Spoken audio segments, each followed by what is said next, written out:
Hey everyone, welcome back to Count Me In, IMA's podcast about all things affecting the accounting and finance world. I'm your host, Mitch Rochong, and this is episode 124 of our series. What happens when marketing, finance, and data analytics collide?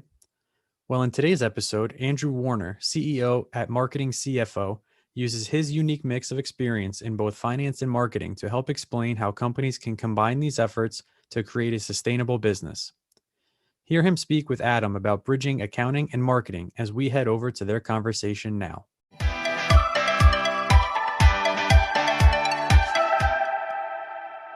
Now, Andrew, I've been really looking forward to speaking with you as been wanting to know what is a marketing CFO and how did you get to this place? Sure. Marketing CFO is really something that is something that I've kind of invented just because of the unique need that I've seen in the market. I think, as you know, that um, there's a lot of data in finance, and it's very easy to approach that from an analytical perspective, and that's how a lot of accountants and finance people typically will approach most problems.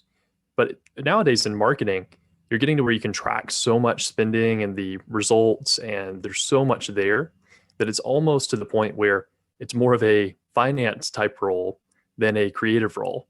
And if you can kind of combine those two sides of the world, the marketing side with the finance, there's a lot of potential that gets unlocked for the companies that you work with.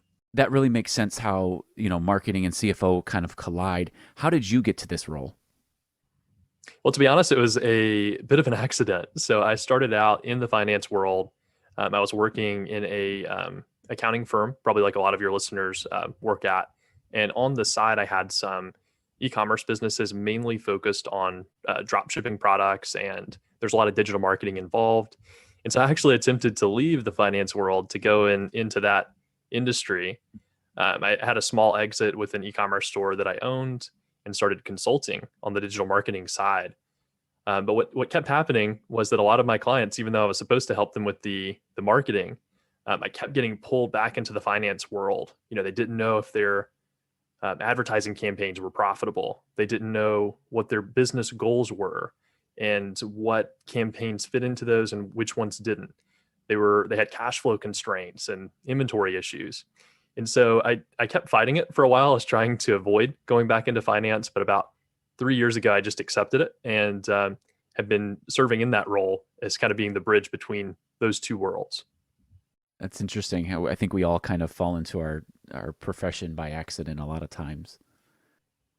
Definitely, for sure. So many times, accountants, marketing is just another line on the income statement. But a lot happens to get it there onto the income statement. As you just mentioned, how you kind of fell into the marketing CFO. How can a CFO better connect with their company to be more effective in making sure that, everything is connected? Yeah, that's a great question.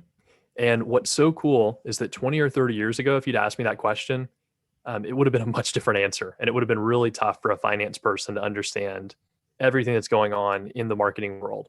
But nowadays, there's so much data and there's so much information available, and it's moving more and more to being quantitative, to where it's still great to have that creative and qualitative and understanding of the mind of your customer. That's still really important for marketing, but you can also start measuring your metrics. And that's one of the things that I do a little different than most CFOs is that, just like you said, instead of marketing expense being an expense on the income statement, I normally start with before getting to the revenue, looking at how many users are you getting, how many new potential buyers, how many leads are you getting, and what's your conversion rate at closing those. And I think that that's really where the story needs to begin, and that really hasn't traditional finance hasn't had a good system for tracking that and catching it. And so I think that's something that you can't really rely on the double entry accounting built in the 13th century to really help with that. But I think it is something that's essential for a CFO to focus on. So that's not the first time I've heard you mention like the double entry 13th century accounting. When you and I were talking before we started recording, you'd mentioned it a few times. How is that still the foundation of what management accountants will face today, or are things changing? Yeah, I think the cool thing for management accounting is that it really does change a lot, and it really instead of having that standard financial reporting that is, GAAP or whatever else, when you're on the management side, you're really trying to help the business grow. And there's so many other pieces there. I think that the principles have stayed the same. You always want to find your constraints. You always want to try to, maximize efficiency, maximize the return on any investment that you're making. I think the big change has been that there's more data to tell you what your return is, what your investment has, put forward. And I think that you have to go a little bit beyond the traditional accounting world to be able to do that. And I could probably walk you through some examples to really show that in like a different light. But it is really cool that the 13th century bookkeeping system has really just with a few slight tweaks has continued to serve our world so well. And so I'm not against that system by any means, but I do think you need to add some other pieces on top of that if you want to have a holistic picture of modern business. Well, can you give us some of those examples to help illustrate that for the audience? Yeah, sure. So I think that a few things you can look at. So a lot of times people will focus on the constraint of inventory, right? And so that may be something if you're in or manufacturing, if you're in a manufacturing company and you're trying to focus on where's the constraint, it's almost like you might have a constraint first approach to resolving that. You could also do that with the marketing side of your business. A lot of times I see people that they're really great at getting traffic to their website, for example, but they do a terrible job at converting those visitors into customers. But they continue to focus on just getting more and more people when the real constraint is that conversion rate. And I think that that's something that's really a key component that a accountant could really understand well, and that they have that mindset to where they could really serve a marketer or just serve the business in general to better understand where is that constraint, maybe even get more specific into specific areas, specific web pages if it's a website, specific customer targets if it's more of like a traditional Salesforce type system, and then starting to track that over time and seeing what the trends are, and trying to determine what the levers underneath that data you can pull to really help improve that over time. I think all that's some great examples for how you can take the principles from traditional management accounting and apply them to this new digital marketing kind of data first world. So it almost sounds like your data is more than just the numbers of like finances that are coming in, but you're talking about customers and leads and all these different things.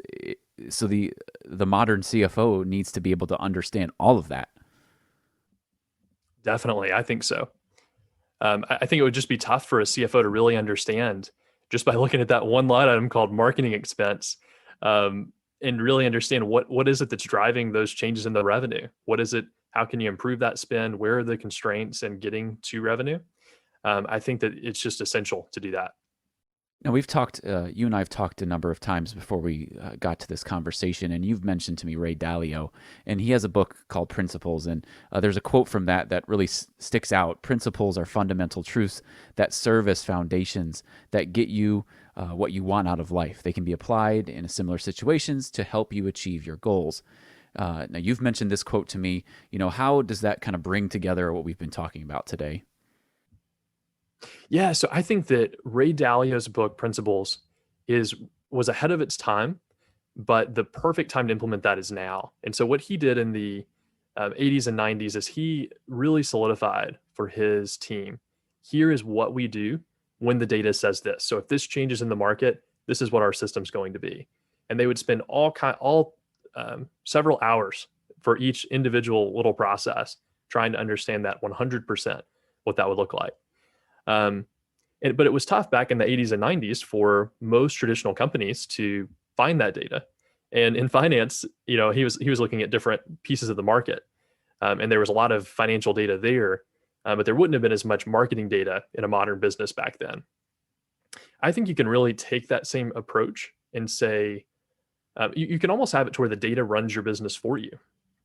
You can get to the point where if the data changes in certain ways and you have a predefined method to where you say, okay, going back to that example you were talking before, if our conversion rate for this particular customer segment goes down, here's the corrective actions we should take and the investigative actions we should take to immediately investigate that. and really just build that feedback loop so that you can constantly improve. And I think that's the direction that accounting is going to move into.